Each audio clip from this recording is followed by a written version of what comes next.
Hallo liebe Zuschauer, das ist LowRez HD und ich bin Albert. Was ihr im Folgenden sehen werdet, ist ein Interview mit Vince Desi und Pedro Santos von Running with Scissors zu dem Spiel Postal 4, welches im Rahmen meiner Postal 4 Review entstanden ist.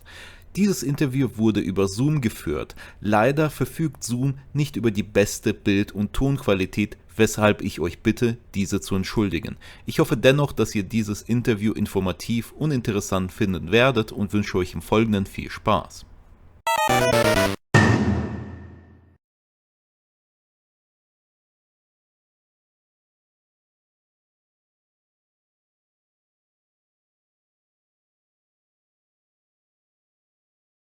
Okay, so now we should record okay, yeah, so the recording should have started now. Well, thank you. I'm Vince Desi from Running with Scissors. Joining me is Pedro Santos, our QA manager and man of all seasons. I'm right now in Mexico, I think, and Pedro's in You Portugal. think? You sure you're in Mexico? You never know. I think I'm in Portugal right now. Well, I have no idea where I am, honestly. There you go. Boom, there we go. Nice introduction. So yeah, could you tell me like a little, about yourselves and what you're doing, what your roles are at the development studio? Like me to start or Pedro, you you, go Vince? first. All right. Okay. So I'm the QA manager. I'm also the community manager, which means I take care of anything regarding social media, our Discord server, Steam, everything. And pretty much I'm probably the guy who played Postal 4 the most. I'm probably the guy who knows the game the most because I'm the main QA tester for the game.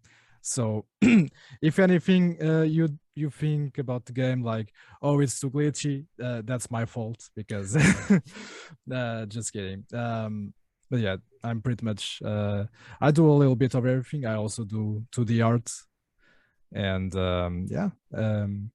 it's really a joy to work for this team, which has been a dream of mine for a good while, ever since I grabbed my first copy of Postal illegally back then.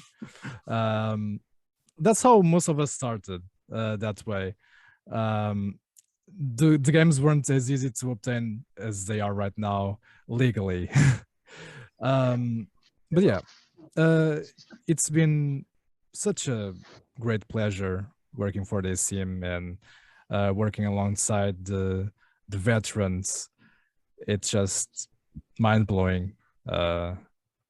Yeah, that's what I would say. I'm Vince Desi. I created Running with Scissors in 1996. Prior to that, I started with the original Atari in New York in the very early 80s. Did a whole bunch of games for kids, edutainment, education. And then after being tired, exhausted, and bored, we wanted to basically make something that was original. And that's how we created Running with Scissors and how we gave birth to the original Postal. Cool. I would start with my first proper question then. Like, you have obviously, I mean, you've created the first two games, and the third game, as far as I understand, was outsourced to a different developer in Russia. Is that right? Somewhere? What happened was, because Postal 1 and Postal 2 were very successful in Russia commercially, you have to understand at that time in Russia, most gamers were on PC. Yeah. Consoles were not as popular. So that was fortunate for us because we were only on PC. What happened was we agreed to work with our former publisher in Russia, Keller, actually a great group of folks, really good people. And we were responsible for the original design character art, dialogue, overview, things like that. Akela was going to be responsible for all the coding, background art, asset, and basically the integration, so the core development. So it got off to a really great start. But then things like reality came about, and I mean in the sense of economic reality in Russia, really became difficult for the folks there. And as the market crashed, basically some of the people just started to leave one after the other. So we went from what was Akela's A team. By the time they actually released the game, it was like people that were working in the kitchen. Oh my God. And while I'm completely in favor of everybody having a start, the game never worked because, you know, it's one thing to have a starting team. And over the course, even with Postal 4, the team started originally with 10 people and we hit almost 40 people. And then it's, you know, half of them were part-time. But you need to have control over the project in development at all time. And sadly, not only, well, we were responsible for our part, but it didn't matter because as the economics in Russia fell apart, basically our input diminished. I see. And the people even working on the game quit the game. So you had what we used to call in the those days, fucking super spaghetti code. Okay. Oh. Really, really nothing worked. But anyway, but I do want to emphasize, especially in these crazy days of war, all the folks there, they're great folks. And I'm friends to this day. So. Well, so I guess it was just unfortunate, you know, like that the economy like happened to, yeah. Well, just a follow-up question. There are a lot of in-jokes in the Paradise Lost DLC. Well, not a lot, but there are some, you know, like about the Postal 3 development. Were those put in by you specifically, or were it some other people, or? Well, in the Postal methodology, if you will, we always look to, my thinking about game design is very simple. First and foremost, whatever you're designing should be fun to play because it's a game and it's a video game and you play games to have fun. So the first and foremost important principle for game design is what we are designing, what elements, what features, will they be fun to play in the game? Secondly, and the gravy, the icing on the cake, you know, the difference between a small load and a big load, or like as Mike J would talk about, you know, the king of the bidets. This is, if something we could do also is funny on top of being fun, then that's the best. Okay. So what we do, yes, all these things you see that mock even some of the Postal 2 publishers, there's all kinds of things going in there, including mocking ourselves.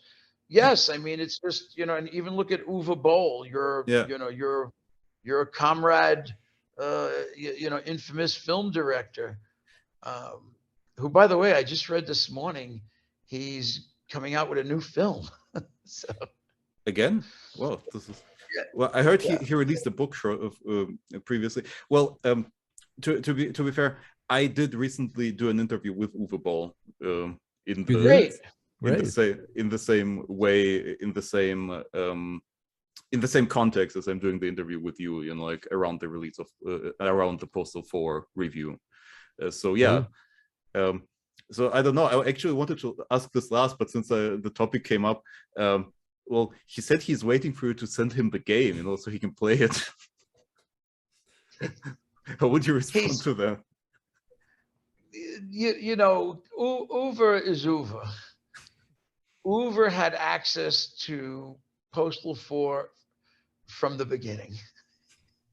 Um, I mean, but now that you're bringing it to my attention, I will make sure that he gets another key, and we welcome him to play, of course. As And many I as he was wants. yeah. So, but you know, I was just happy to hear this morning he's uh, right now he's doing auditions and he's going to start principal photography, I believe, later this year. And I don't know, maybe the movie will be released next year. Okay, so that's interesting. Well, since we're on the topic, well, any plans of making a new Postal movie with him anytime soon? Like since Postal 4 is out? You know, over the years, Uber and I are friends. I've always felt that I'm a big believer in our First Amendment, freedom of expression. And look, the Postal movie, while I have my own criticisms of certain aspects of it, I think the movie was much better. But I think it was probably, he was until at that time was his best film. A lot of reviewers even felt it was his best film. I think the movie overall was a much better production than he ever received credit for. But that's something that we kind of share.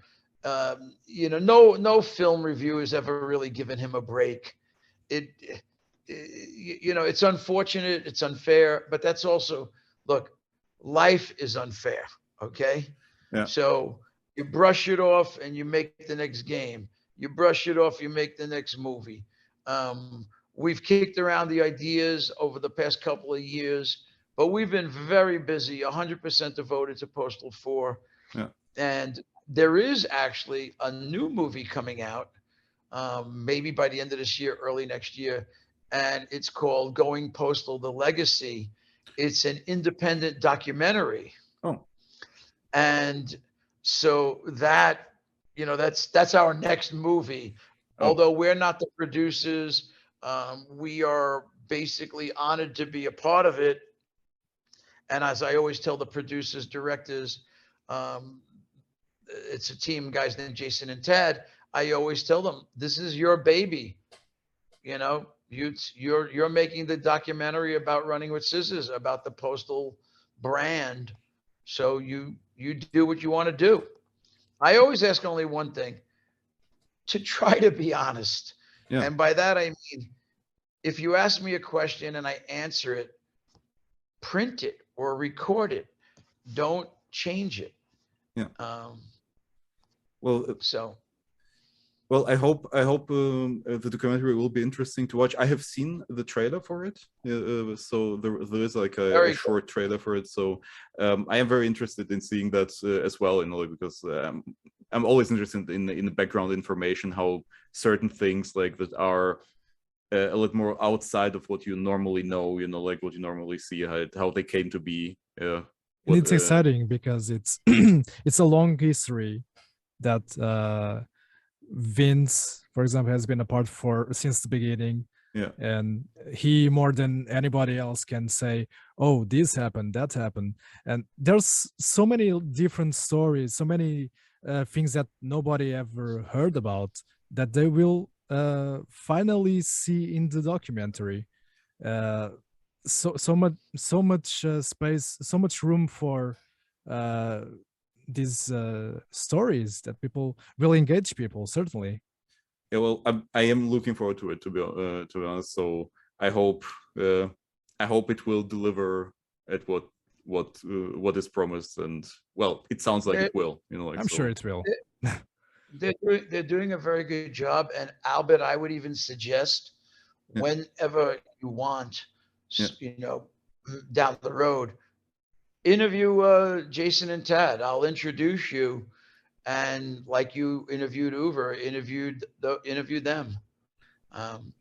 One thing they've done, which I really think I give them a lot of credit for.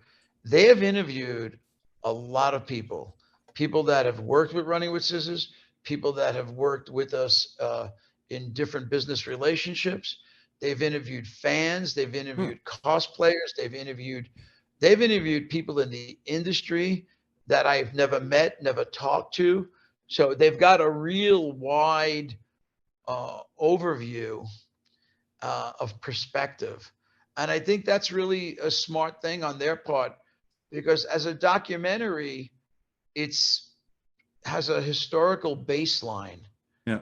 But as in everything else, it's how do other people perceive it? You know, there's a reason why some people love Hoover's movies, some people don't.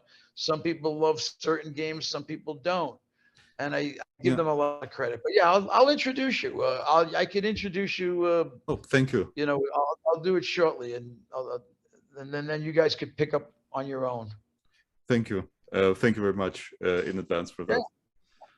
Yeah. So yeah, so we're all, so I guess we're all looking forward to the documentary, but let's get into the Postal 4 game proper. You know, like, so Postal 4 came out 11 years after the last game.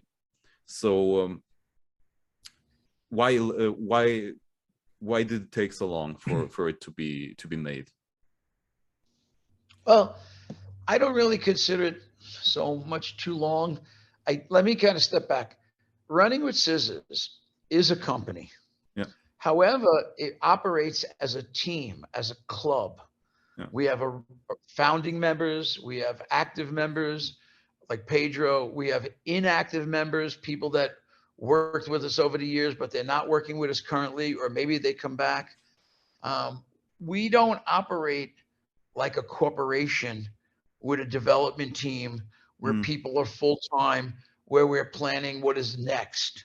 So, and as Pedro said earlier, literally everyone on the team started in some fan capacity, building mods, whatever. I mean, just getting in touch with me, asking for an opportunity, starting as an intern.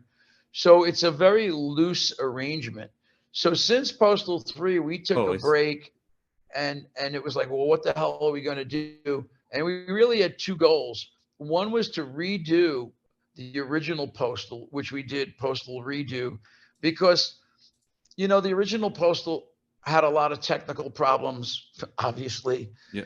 Well, but we wanted to remake it, and we did. And then we also made, you know, the Paradise Lost, which was kind of a homage to Postal 2, because, you know, Postal 3 wasn't, I don't see it as a loss as much as it was a missed opportunity. Yeah. So over these years, you know, we did, and keep in mind, we've also been making updates to Postal 2 all these years. Postal 2 came out in 2003, I think. Yeah. So, you know, we've been making updates to this game for 20 fucking years. Okay. Yeah. And then we decided to make Postal 4. We were actually thinking of making some kind of super Postal 2. And then we were like, wait a second. We already got Postal Redo. We got Postal 2, Paradise Lost. Let's just make a whole new Postal. Yeah.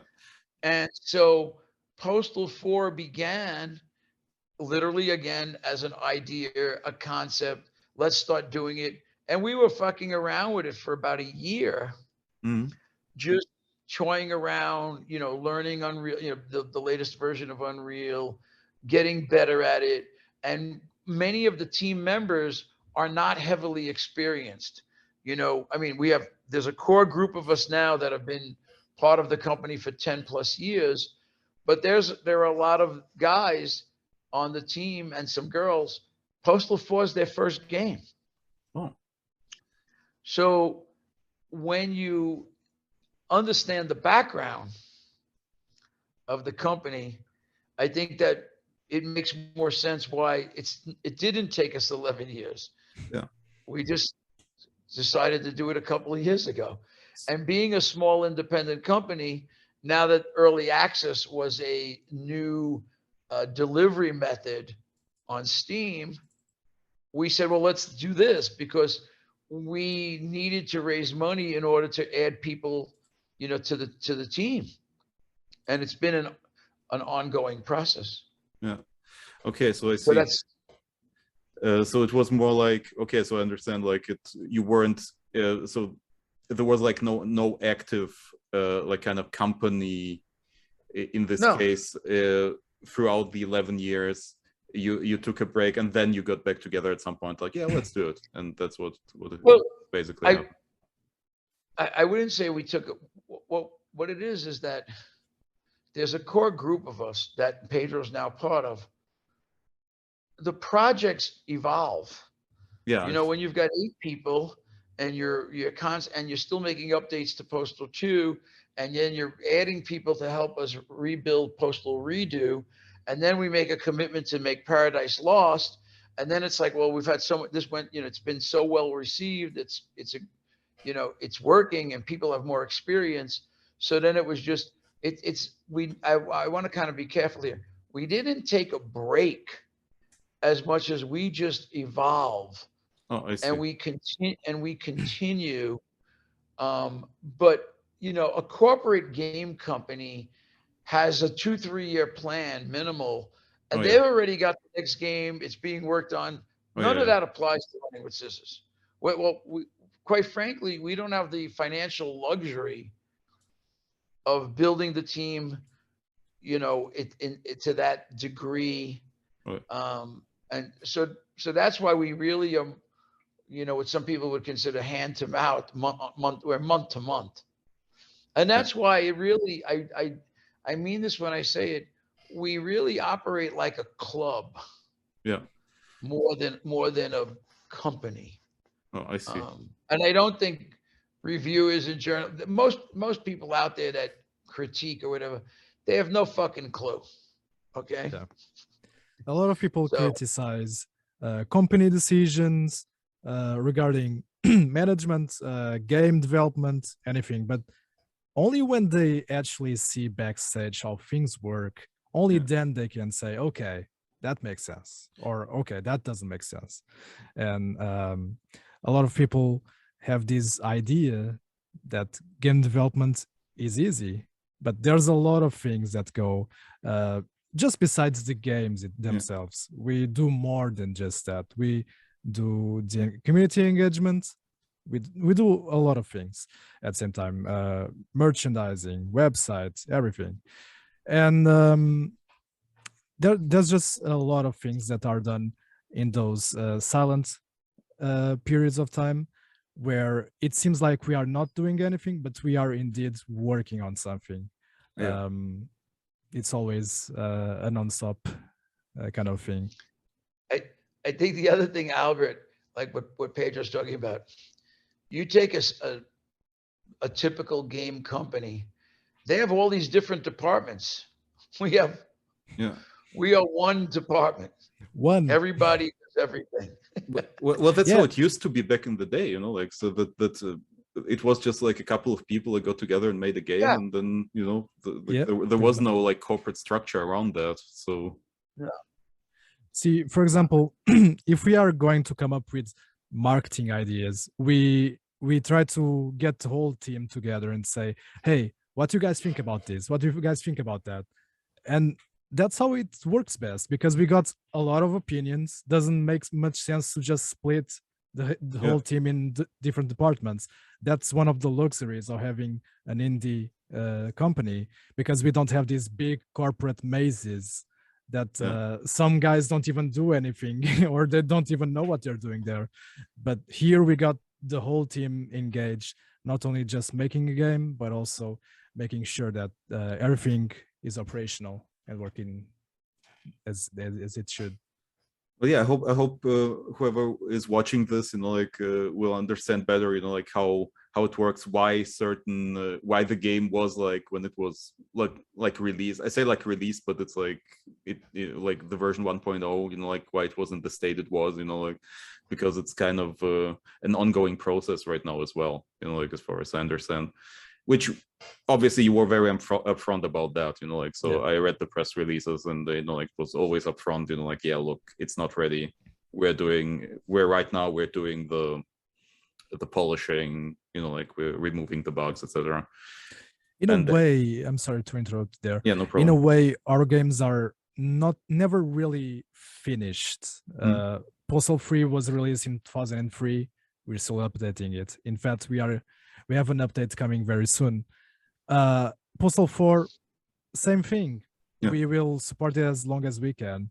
And the only reason we didn't support Postal Redux as much as we wanted is simply because there's not enough interest. Because if our fans say, hey, we really want this game to have more stuff, we really want modding support, level editing, if they show that they really want that, if we get enough sales, if people really show their interest, of course we'll check it out. But it's a never-ending process with these games. Yeah. I know that some people have a hard time, consumers mostly have a hard time looking at games as something that is finished and it will remain that way. But we have a different mentality that contradicts that idea of a finished game, because even though we know what a finished game is, even though we consider, for example, Postal 2 to be a finished game, we just continue to work on it because we can, because it's just the things that fans want.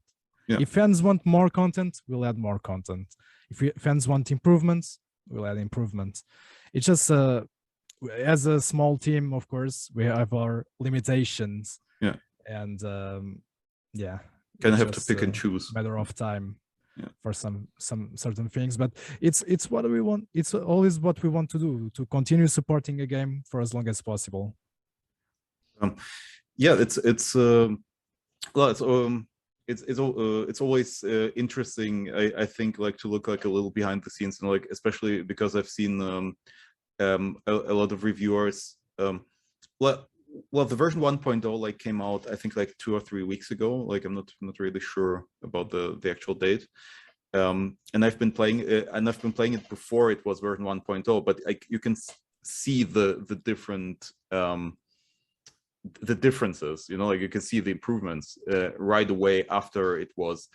Like what it did, it kind of destroyed my save of the previous version, so I had to start over. Right. So that kind of delayed a little the whole thing, like I was trying to do the review. But it was also kind of helpful because version 1.0 is in many ways way different in terms of how it works. So I would have had to redo the review either way, like so. So it's like, but yeah, I mean, you were very upfront that it's not done. But I've seen reviews of Postal 4 that were not the version 1.0, like the release version, but the previous one, and it was sold as if it was the version 1.0. So I was kind of a little, like kind of okay. I'm not sure what's going on here, like, because it's clearly the previous one, the one that is no longer available. Yeah, so I'll tell you why that was the thing, because when we work on these updates, we work until the very last minute. Oh yeah, I see. We try our best to just deliver as much as we can within the time that's stipulated for a certain release. We don't crunch.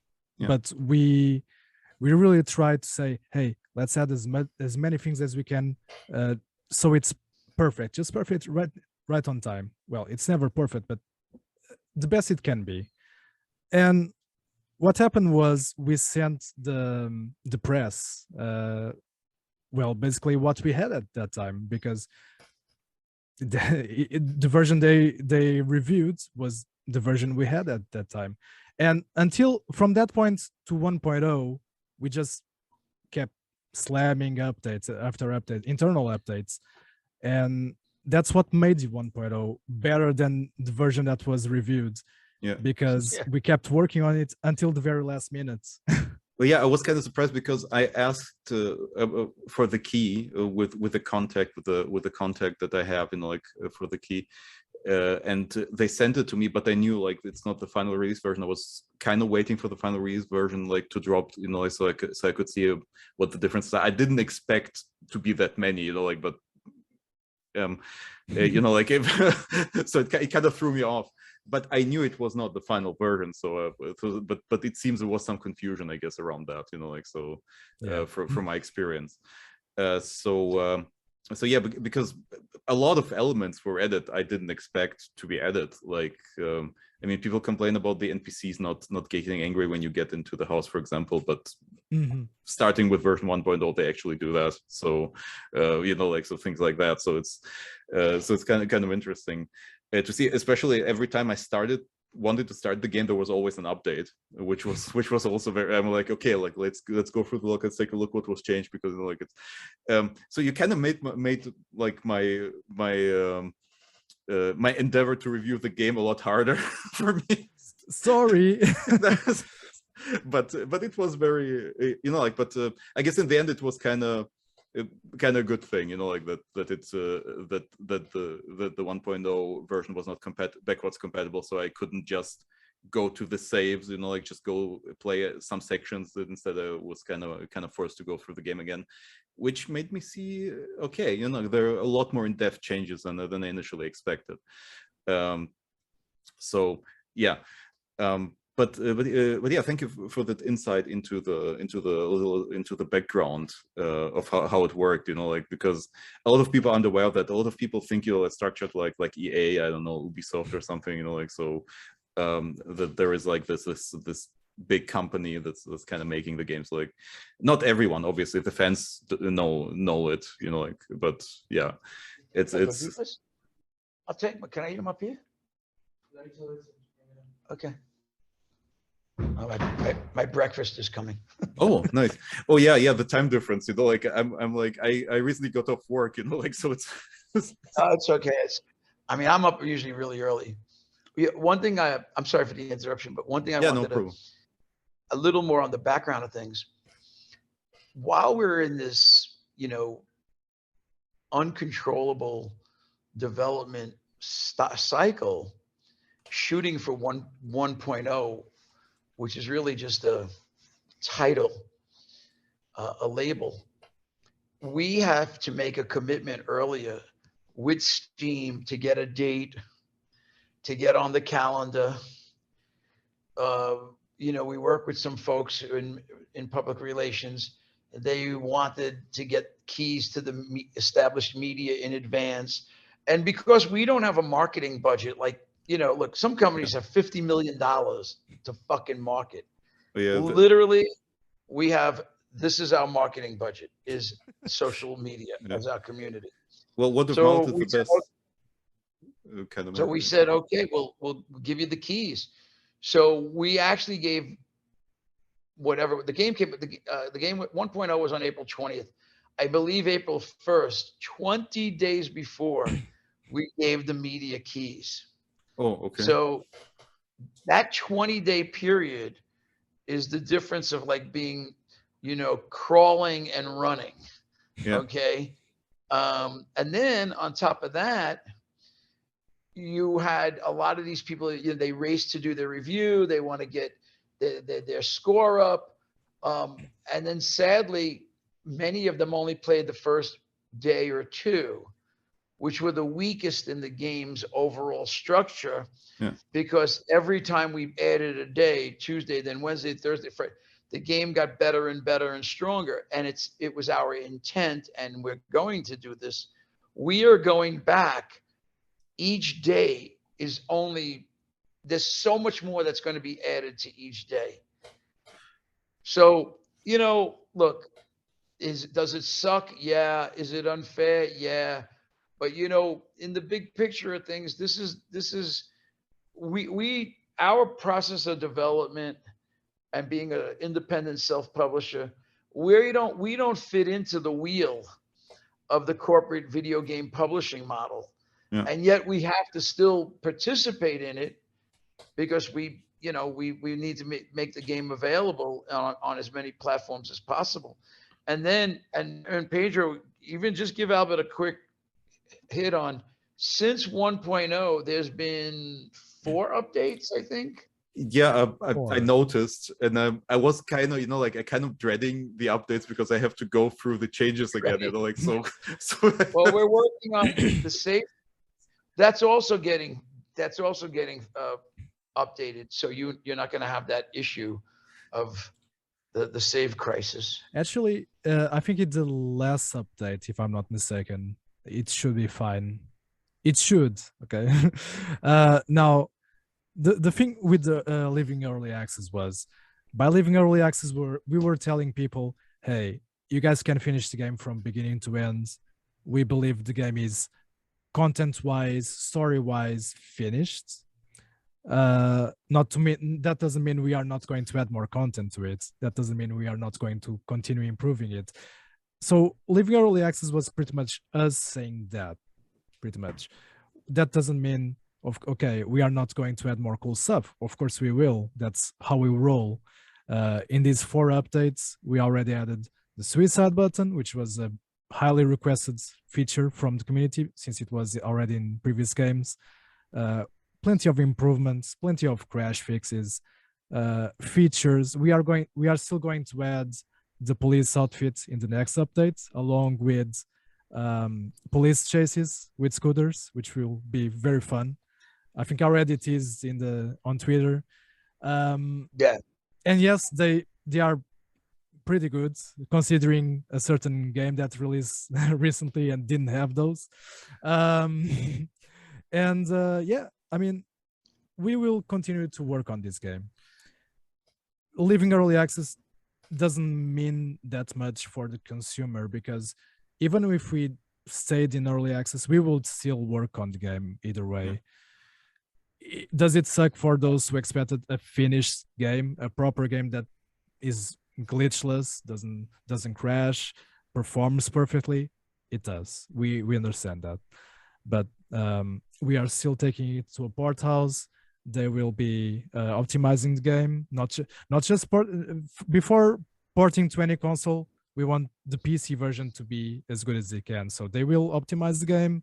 They will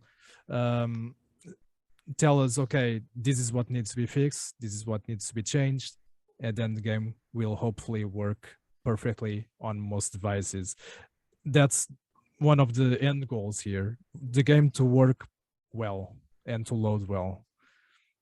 Okay, so I have like kind of follow-up question to that, because as far as I understand, you will go back to the previous days and you will rework the days. So does this mean the sewer section in the first day will not be as tedious as it is now? Like I don't know how to describe that otherwise, because it was a very rough start, you know, like for the the game, into the game. You know, like I did this mission first as well, you know, like, so I was like, oh god, I hope the rest of the game is not like that, you know, like I was thinking that, but fortunately, you know, like it was like the only like kind of the only mission. Yeah. Oh yeah, we're aware of that. So aware, in fact, that I received probably like 20 emails or DMs when I first started, just about sewers, just about the sewer. Oh my god. And yeah, we agree. It's one of the things that we will go back and improve as much as we can, of course. Yeah. It's we already made some changes to existing errands. For example, the animal catcher errand that used to be a little bit more tedious. We reduced the number of cats and dogs that you need to deliver, and we are yet to add an alternative to that errand, which will also be pretty welcome by some. Okay. So many changes that we are planning to make for these errands. So we give people a better first impression when they play the game, because I understand if somebody plays Monday and they're like, wow, that sucked, or wow, that's not as good as I expected. At the same time, we do want to keep the first days as something that builds up Yeah. to better days. Yeah, makes sense. Just like Postal 2 was. Yeah. But at the same time, we can't make a tedious days, even if they are the first ones. They can't be tedious. So yeah, that's one of the things we are working on. Yeah, I think the thing that kind of was, I guess, was very apparent. I guess a lot of the errands have alternative ways, of solving them, like less, I guess, less conventional ways. I guess we can say that, but this one didn't. Like this one had only this one way to solve it. I guess that's why it kind of sticks out among the others, even other Monday errands. So yeah, but it's great to hear that you'll go back and rework the days and add to the days as well, like alternative errands. I'm looking forward to the animal catcher one, because I don't know, like I guess I hope I'll be positively surprised and like what it is. So if you don't want to tell, I don't think I can tell yet, but yeah. I think people will be pleasantly happy with it. Yeah. So I would go to the next question, which I have written down them here because I cannot possibly remember all of them. Were there some inspirations for the content of Postal 4, like what the missions entail, how the new city looks like, things like that? Because I know for Postal 2, there was like the surrounding area, like where you were located. Like there was an inspiration. So was Postal 4 similar in that regard? Well, I'm eating my breakfast. Yeah. By the way, I am in Mexico. This is a gordita. A gordita is like a pocket. You can see inside is the meat. It's a flour tortilla, or it could be a corn tortilla. Amazing breakfast. I've got mine shredded pork and fat in one, and the other one is beef with a red chili sauce. Well, it does sound delicious, to be honest. These are fucking great. I'm sorry. These are really good. I mean, it's really hard. I'm sorry I can't share it with you guys, but in terms of the inspiration for Postal 4, the Postal dude is basically everybody, okay?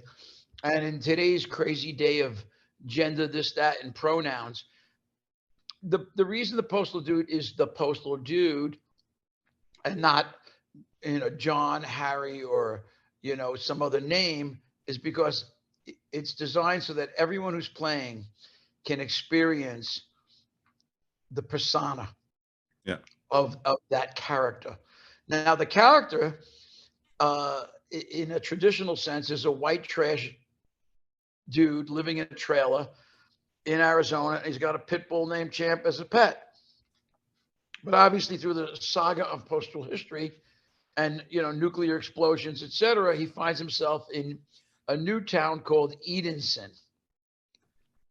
And he's there, he arrives, and next thing he knows his trailer's being stolen and he needs to find work. So the surrounding atmosphere is still Southern Arizona, if you will. And if you look at we have with the human slingshot, which one reviewer got it wrong. He talked about how he made it political. One review said something about, we Americans are flinging Mexicans back over the border. Oh. Well, to be accurate, it's actually Americans that want to escape America. Yeah, if you take a look at them, you can see that actually. So but yes, there's border elements. I could move over. I mean, like the whole bidet thing, inspiration. Well, Mike J is a bidet fanatic, and I actually have bidets in all my bathrooms, but I never had that experience before I met Mike J. He's been a bidet, whatever.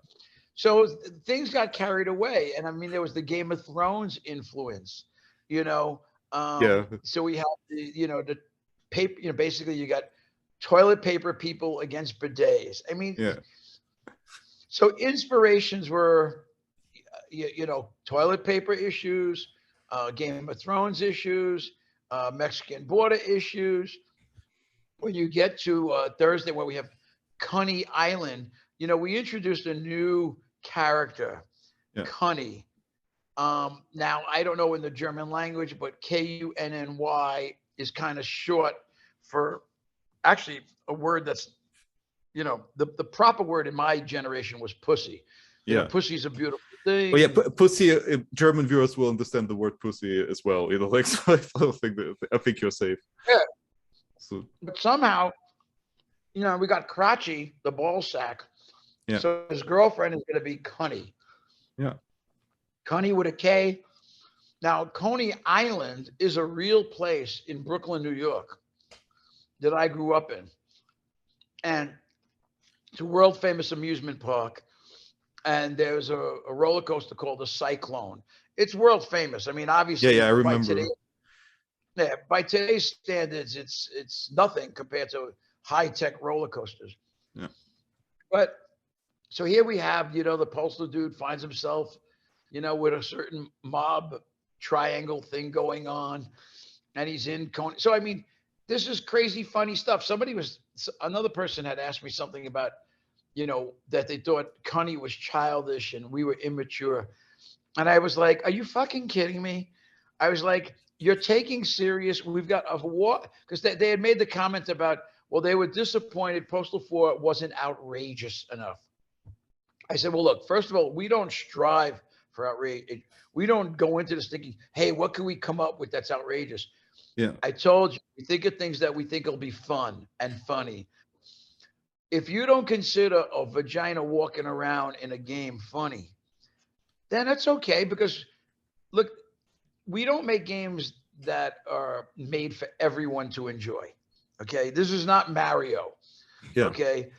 This is not Minecraft. This is not, you know, a game where, I mean, obviously we have a certain taste, a certain style. Yeah.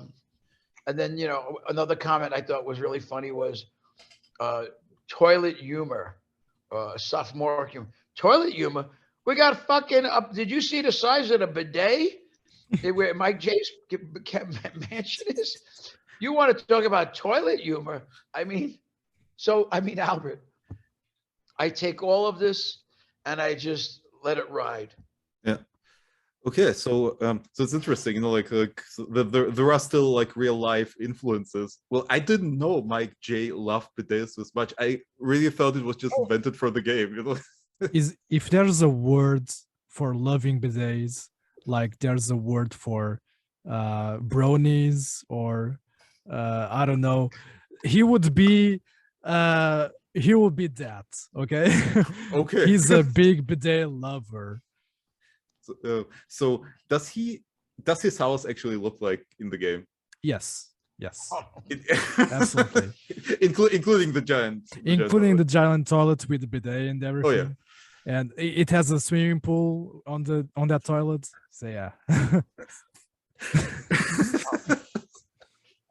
But I will tell you, in Postal 2, Mike was new to the company, and we have the Running with Scissors office in Postal 2, which was somewhat based on reality.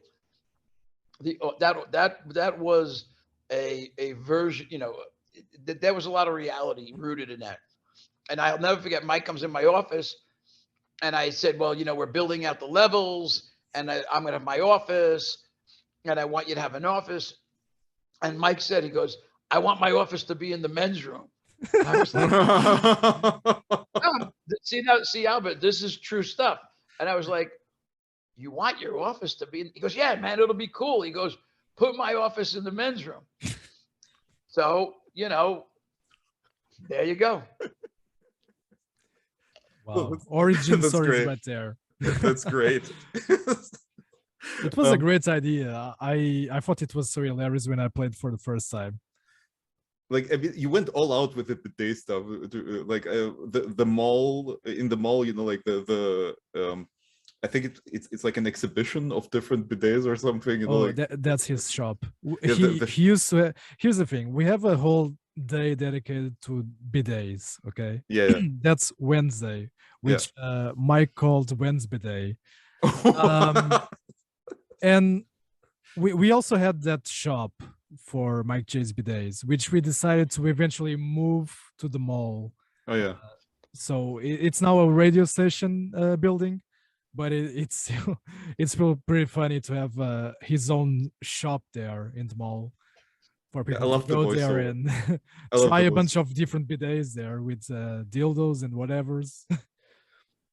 Yeah, I love the voiceover in the shop as well. You know, like where it tries to make you buy those bidets really bad. You know, like right. Like it kind of worked because I was thinking, you know, maybe it could be good. You know, like I could try. You know, like maybe I want some freshness up my ass. Yes. Maybe I want it to be as clean as it can possibly be. like I think at one point, like since I played Wednesday, I was like, let me look up how much they cost. You know, like just for it's a just giant advertisement for bidets in general. Yeah. You should partner up with a bidet company, honestly, you know, like and do like a cross promotion. We've been trying. The problem is, you know, everything that's cheap comes from China, and we really try to have quality in our products. Like our t-shirts are really, you know, high quality t-shirts.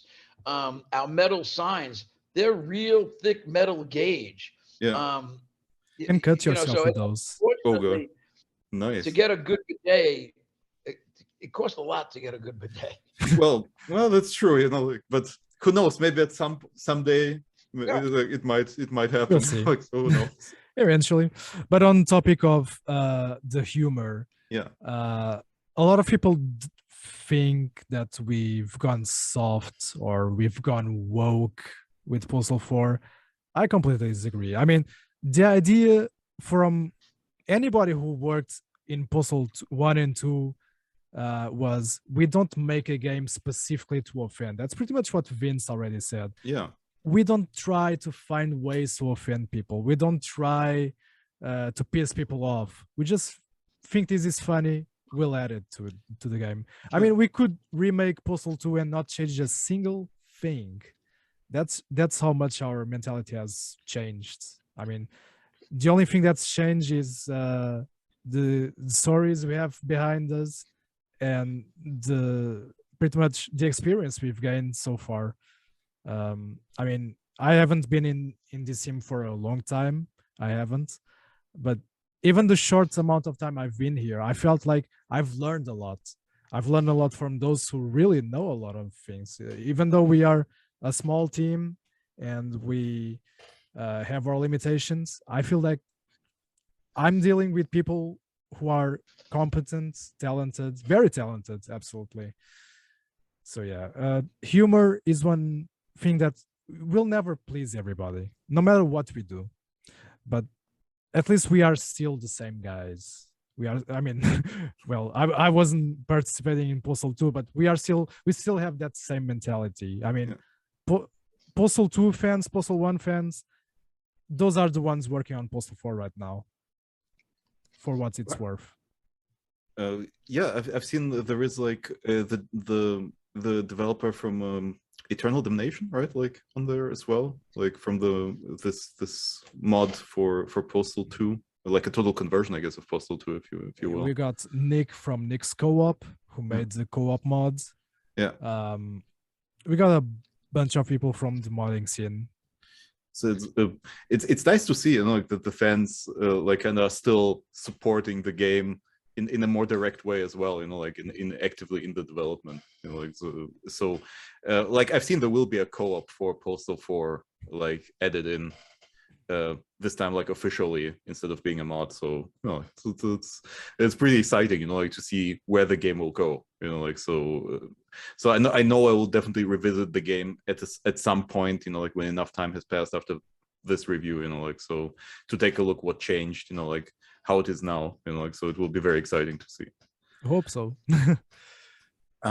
Yeah, so you kind of you kind of already answered the question I had about the humor. So like so I mean, it did feel like it's a certain style of humor you just like like just people are just sticking with like there are that you think is funny. I still wanted to ask it anyway, like because there is like this misconception that every Postal game apparently has to like be extra offensive for some reason, even though Yeah, that's all something that our fans here's the thing. Postal 1 is a very different game from Postal 2. Yeah. Postal 3, obviously a different game. So what is a Postal fan anyway? Is that a person who likes Postal 2? Is that a person who likes Postal 1? There's a big difference here. And we can't really please everybody. That's never going to happen. I mean, so people even asked us, why didn't you name this Postal 3 or Free Remake or whatever? It's because this is Postal 4. It's a new game. It's a new ideas. And some people don't really like seeing new stuff. They want to see more of the same. If they have a really big nostalgic factor with the old stuff, they want more of it. They don't want different and new. But that's just a group. Yeah. Because there are those who do want new stuff, who do want to see what's next in the Postal Dudes chapter. And that's pretty much Postal 4. It's a new story. We basically have the same humor. It's just more modern. It doesn't mean we are trying to appeal to a modern audience. We just try to bring in as many modern references so it can try to be a little bit more relevant. I mean, the Pigeona virus, the wall. Of course, some people will tell us, hey, this is already outdated because the wall stuff that's way behind us. And like what I usually tell those people is, sure, it's outdated, but if it will, every reference we will add to the game, that will eventually get outdated anyway. So we either get no references or we get good references that eventually you look back and say, well, that's pretty cool. That happened back then.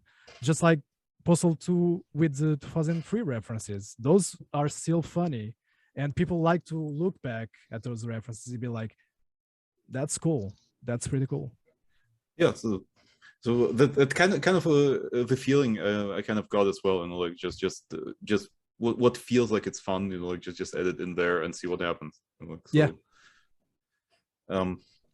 Okay, so the next question would kind of circle back to the previous one, because what I wanted to ask is like, what is the end goal in terms of content and technical performance for Postal 4? Like so what is your like ultimate goal? Like what will the Postal 4 that is well, at least the base game, like look like, like when it's finished?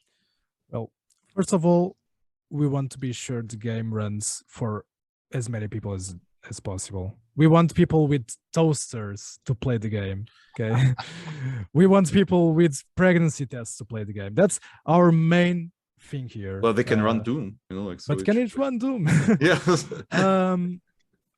That's one of the biggest goals right now. And it's very important because if the game doesn't run well, you can't experience it. You can't properly experience the game itself. So that's one of the major things. Bugs, it will be a never-ending battle. I mean, when we're talking about a complex open world game in the Unreal Engine, if you fix something, you break 3 other things. That's how it works in game development in general. Yeah. For complex games, that's always going to be a thing. So we'll continue working on those bug fixes. We'll continue cycling back to those crashes and get a very stable game there. And of course, we want to continue working on updates. We have weapons, we have new vehicles that we want to add. We want to have better AI, the kind of AI that you don't see in AAA games, but at the same time, it's still pretty good. So yeah, just overall continuing improving the game, and who knows what's next after that. I hope it's not the AAA game AI, because those suck, to be honest. Yeah. So Yeah. I hope you don't fix all the bugs, to be also, because there are a lot of fun when they happen. Like, I had one bug happen to me. I don't know if a lot of people had this, but I think I don't have a recording of it, but basically a dog got on the scooter and started driving it because I guess it was kind of mixed up with the human AI, but it was so funny, and I hope it kind of stays in there somehow. I'll tell you something that will make you very happy. Okay. We saw that bug and we were like, we are not going to fix that. We are going to fix the animation of the dog getting on scooter because that was glitched. Yeah. But the dogs can indeed steal scooters. Okay, that's going to be a thing. We will maintain that bug, but we will just fix the animation. So yeah, it's now a feature. So it will happen also more frequently. Like, if I leave the scooter, like, there is a chance the dog will just ride off with it. As frequent as you would expect a normal bystander to get on a scooter. But that's great. That's awesome. It's already a feature. I mean, we already fixed the animation, so it's one of those happy accidents. I need to test that. I need to test that. Yeah, just like park a immediately. Scooter next to a dog, and eventually you'll see the dog getting on the scooter and driving it. Yeah, so it was kind of a bug that was reported, but that's great. I hoped it would stay in, because I love these kinds of bugs. They make it more fun, kind of to play the game. I think, I guess, like, there is like a type of, I would say, jank that makes the game more fun, than if it wasn't in there. Yeah. So, okay, so you have kind of answered the question as well, I guess, but I'll just kind of ask anyway. Maybe there is like an addition or something. Would there be like a more variety in the elements we've already seen? Like improved AI, you already talked about that, and more weapons. In terms of transportation, will there be like more unconventional transportation like the scooter, or will there be like normal cars or something? And like, I think we want to continue cock teasing people about drivable cars. We will probably never add cars, but we do have a new vehicle coming up, which will be pretty fun. I'm pretty sure people will like it. It's going to be faster than scooter. It's going to be better than scooter. So that's one thing to look forward to. Yeah, because scooter takes a little long to driving from one part of the map, from one end to the other. But that's great. So now this kind of issue if people had will also be fixed with that. Basically. We do have the fast travel boards, even though they are just 4 stops, and if you want to go to the corners, you still have to go through one of them. Yeah. So at least the new vehicle should make things a lot more fun. Can I ask you something to the open world design of the game? Like, were you consciously designing the game in a way that you have to navigate by looking at the actual game? Like, because I know there are like issues with the navigation system, or there were. I'm not sure if they're fixed now, because I would have to go through the game again and test it. But there were, but the navigation system is still very like rudimentary. It just tells you are around here, like you have to go around there, like the waypoint system, right? Yeah. Where you put a waypoint and then go to the where it navigates you. This is also a good news to you, because we have recently fixed that on a recent internal update, and it will be on the next hotfix, which will be up pretty soon. Yeah, because there were like legitimate issue where it didn't recognize the border, so it just said you go through the wall, like so. Right. But that was something that was that got broken after we did some. I don't know the details. But now it will show the roads again. It will show the trajectory. So that's been fixed internally. Next update will be Oh, that would that's be great to fixed. hear. But that's not the actual point I wanted to make, but just, yeah, there are legitimate issues, but in general, the navigation system feels like it's just, you know, like just to help you to find a little of the way around. But the world seems to be designed like that you have to actually look in front of you, you know, like navigate in front of you, unlike like a lot of other games, you know, like where you look at the mini map and don't look at the game. So was that intentional, like to design the game in a way that you have to find your way by actually navigating the environment? Well, the game was made with a bigger map in mind. Okay, but we didn't expect the game to suffer a little bit from it. Yeah. So the map is a little bit too big for what we wanted it to be. Yeah. And it kind of forces the player to actually place waypoints, or I mean, for somebody who plays the game a lot, yeah, they will know the map pretty easily. I mean, yeah, I know the map better than I know my house. So it's one of those things that instead of scaling down the map, yeah, to make it easier for the player, I mean, we will just add more interesting stuff in the map itself, in the big map, so it's not as tedious or as complicated to navigate around. I mean, we certainly can do a better job in pointing out, hey, you need to go there, you need to go there. That's one of the things that we want to improve eventually, especially for individual errands, to point out where the player needs to do what. But yeah, that's the map is indeed a little bit way too big for what it was initially the purpose. Oh yeah. But eventually we'll add enough things to make it feel better. Those empty spots you see, we want to eventually fill those in. Yeah, because I noticed kind of, which I like actually in the game, when the game actually forces me to not to actively navigate the world, you know, like instead of like kind of passively, you know, like, oh yeah, put a waypoint there and then I will just like look at the mini map, you know, like, so I kind of prefer that. So that was like, but that was intentional, I assume, because if you add more how should I call them, you know, like more as travel boards, points, yeah, not travel boards, but more points of interest, you know, like that you can recognize from afar or something, you know, like, so that's actually the I think it's a better approach in general, like where, oh, I look in this direction, oh yeah, that's where I go to, you know, like this part, you know, like instead of like looking at the map. So yeah, I can actually enjoy that aspect, even though, you know, like yeah, no, there is no though, actually. No, I just enjoy it. So I don't know why I did that. So yeah, but yeah, I'll be looking forward to see how the landscape changes as well, you know, like right now when it's coming. So you answered that question as well. Wow, you answered a lot of my questions I actually wanted to ask. So yes, we are competent interview people.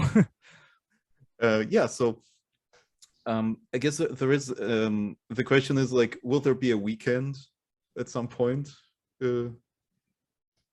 What can we say, Vince? I think that the natural expectation is that you would see a weekend. I also think the same way that we have always tried to do things new and differently in terms of, Postal 1 to Postal 2 to Postal 3 to 4, etc.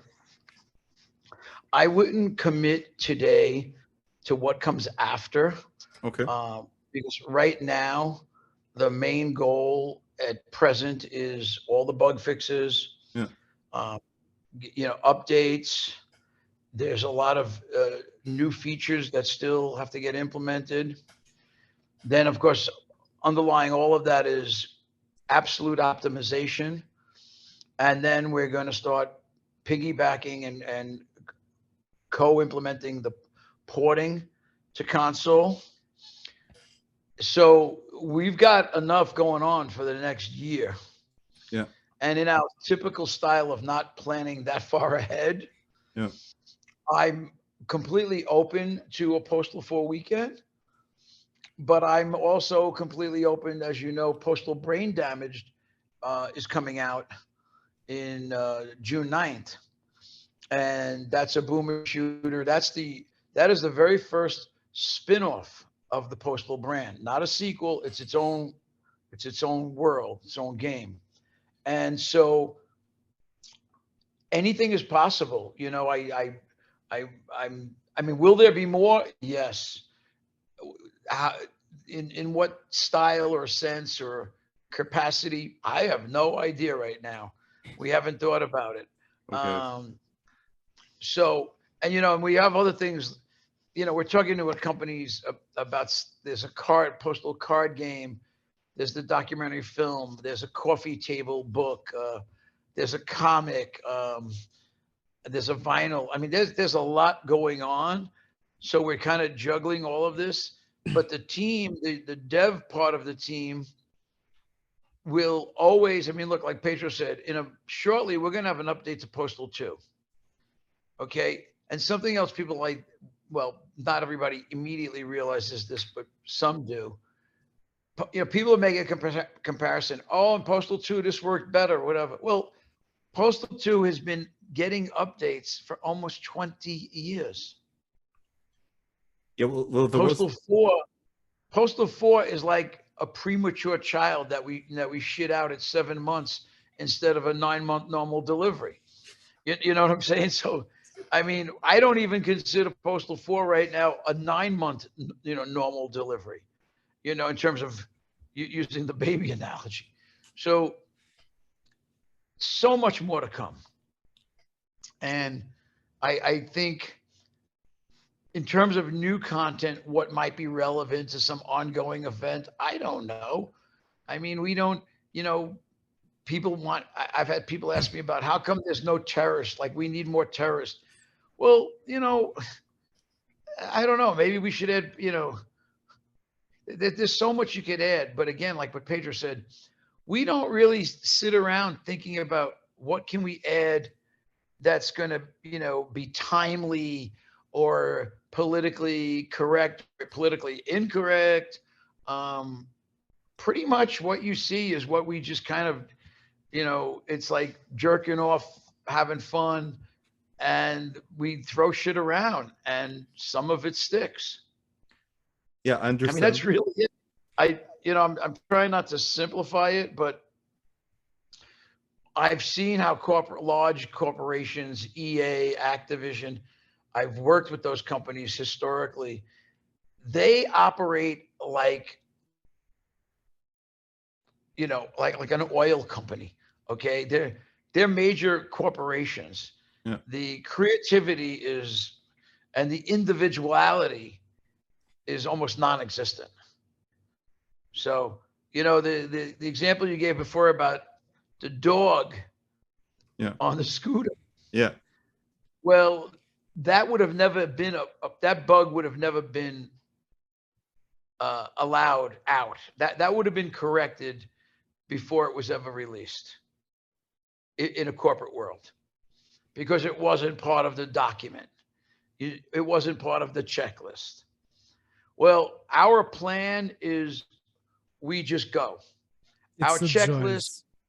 Every time, people have a checklist. I have a checklist too. I mean, I work off one on a daily basis, but every time I check something off, I probably add 1 or 2 new things. Yeah. And that's how we do game development. So, and I think that's really why, I cannot speak to the specifics of what's to come, but I can tell you, just as you've been seeing already yourself, today the interview began with you saying, guys, I want to do the review and I keep getting updates. So I got to, Yes. Well, we heard that also from the fans. We had like 3 updates in 3 days, I think, after 1.0. And we were crazy because fans, and we listened, they were like, hey, guys, take a break. Just give us an update every week or 2. We'll be, but we were so intent on getting as much fixed as soon as possible, because we knew, look, the morning the game came out, we were adding stuff. Are you kidding me? That doesn't happen in the corporate world of game development. Adding stuff in the morning, you know, the game came out at like, it was supposed to come out, I think 11:30. It came out at around 4 o'clock in the afternoon. But we were adding stuff. Well, I mean, you know, well, it happens, I guess, in the more like in the AAA world. If it's a casino, then they'll add it, you know, like real money casino or something, you know, like Yeah, they'll with put it in microtransactions and everything. See, these are the joys Oh, of indie game development. Sure, it's not easy, Yeah. but at the same time, it's amusing. I mean, we are having fun. It stops being a work. It starts being something that we do for fun. Yeah. And that's been our mantra for a good while. Even before I was here, that's been the company's mantra, to have fun making games, for people to have fun playing them. Yeah. Like if you play your own game and you don't have fun, you know, like what point is it to give it to sell it to somebody, you know, like, so you have to have fun yourself. Yeah. So that gets back to the idea of when you're designing. We made the conscious decision very long ago with the original Postal. We're going to make a game that we want to play. And we are betting that there is a percentage of the population of the gaming world that will also have fun playing the game. Huh.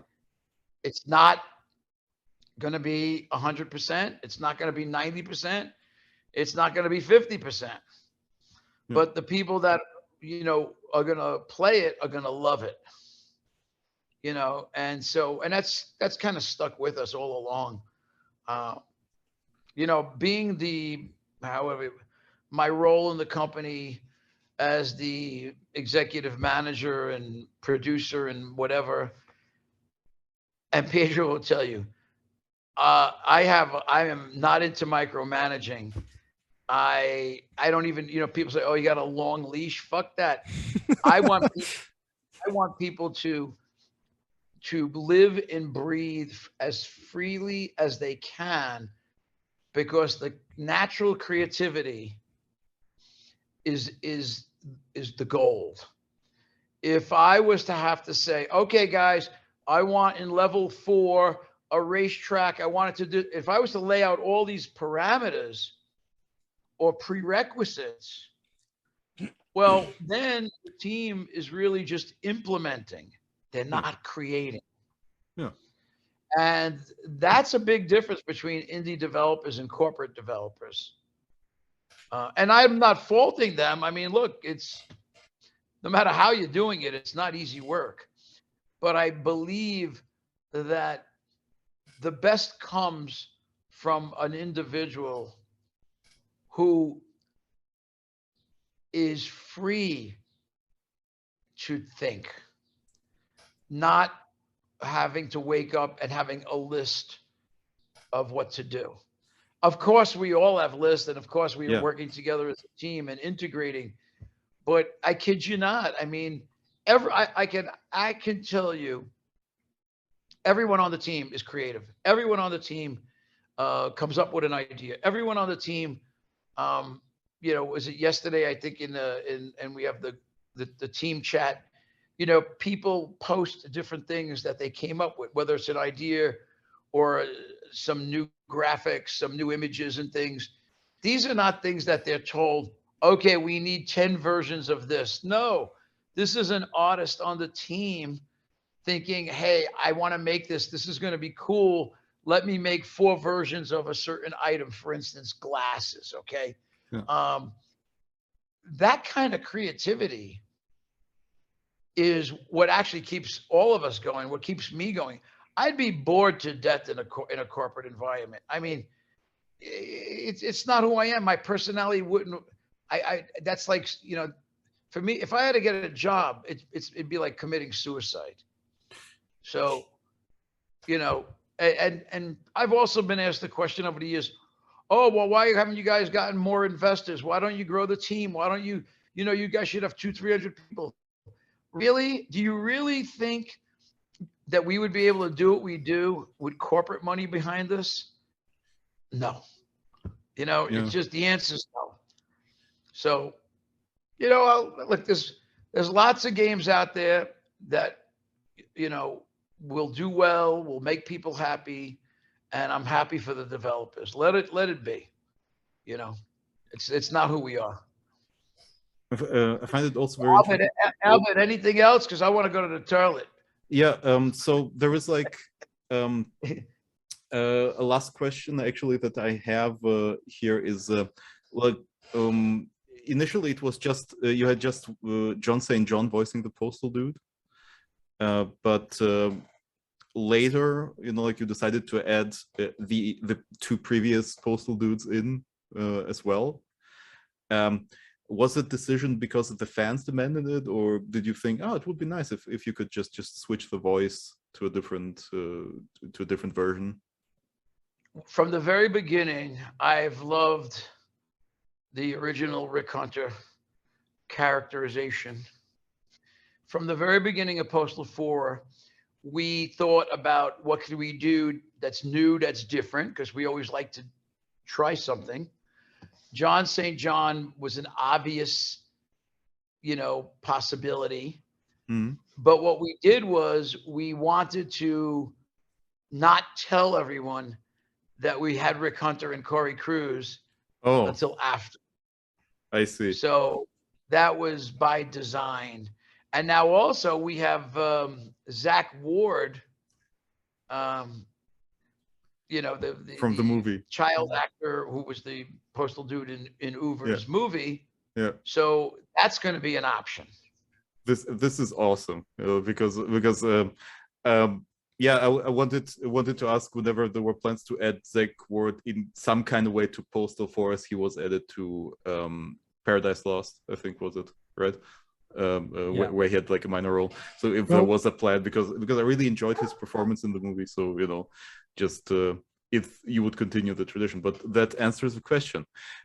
So yeah, do you have any final words for our viewers? Obviously both of you, like Vince and Pedro, you know, do we have? Well, for me, I just want to say thank you, because I really appreciate you having an open mind, and being from Germany, you can, you know, the German gamers are a big part of Postal history.